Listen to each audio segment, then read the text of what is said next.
നമസ്കാരം guys, welcome to my ഓണസദ്യ series of recipes day 4.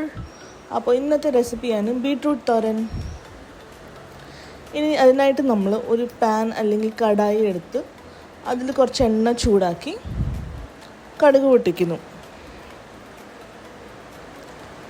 അടുത്ത സ്റ്റെപ്പ് നിങ്ങൾക്ക് എല്ലാവർക്കും ഇതുവരെ മനസ്സിലായി കാണുമല്ലോ. കടുക് കഴിഞ്ഞ് എന്താ വരാൻ പോകുന്നതെന്ന്.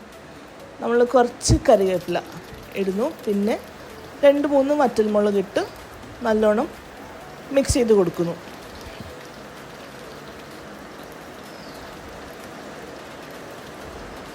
ഇനി ഇതിലോട്ട് നമ്മൾ ചതച്ച് വെച്ച ഇഞ്ചിയും വെളുത്തുള്ളിയും ഇട്ട് കൊടുത്തിട്ട് അതിൻ്റെ ആ റോ മണം മാറുന്നിടം വരെ ഒന്ന് ഇളക്കി കൊടുക്കും. ഞാൻ ഒരു സവാള എടുത്തിട്ടുണ്ട്, നിങ്ങൾക്ക് വേണമെങ്കിൽ കുറച്ച് കൂടുതലും എടുക്കാം. നമ്മൾ സവാള സ്ലൈസ് ചെയ്തിട്ട് എടുത്തിട്ടുണ്ട്.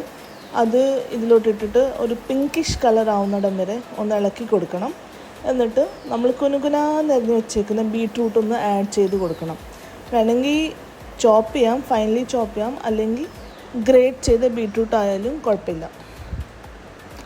ഇനി ഇത് നല്ലോണം ഒന്ന് ഇളക്കിയിട്ട് നമ്മൾ ഒരു 5 മിനിറ്റത്തേക്ക് ലോ ഫ്ലെയിമിൽ കുക്ക് ചെയ്യാൻ വിടണം.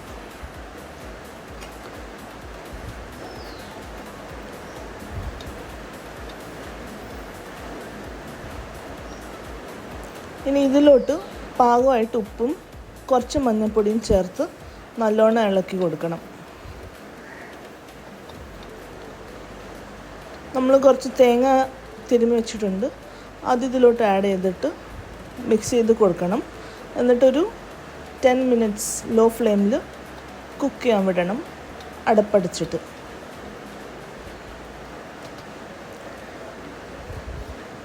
ഇടയ്ക്കിടയ്ക്ക് അടുപ്പ് മാറ്റി മിക്സ് ചെയ്ത് കൊടുക്കണം.